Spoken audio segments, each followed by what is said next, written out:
يا أيها الذين آمنوا استعينوا بالصبر والصلاة إن الله مع الصابرين ولا تقولوا لمن يقتل في سبيل الله أموات بل أحياء ولكن لا تشعرون ولنبلونكم بشيء من الخوف والجوع ونقص من الأموال والأنفس والثمرات وبشر الصابرين الذين إذا أصابتهم مصيبة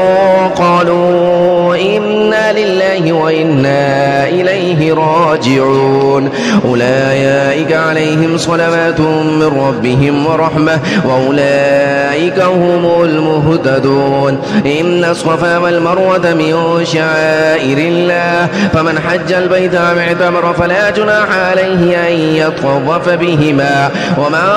تطوع خيرا فإن الله شاكر عليم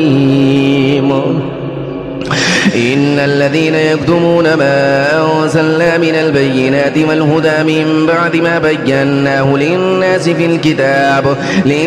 في الكتاب أولئك يلعنهم الله ويلعنهم اللاعنون إلا الذين تابوا وأصلحوا وبينوا فأولئك أتوب عليهم وأنا التواب الرحيم إن الذين كفروا وماتوا وهم كفار أولئك عليهم لعنة الله والملائكة والناس أجمعين خالدين فيها لا يخفف عنهم العذاب ولا هم ينصرون وإلهكم إله واحد لا إله إلا هو الرحمن الرحيم.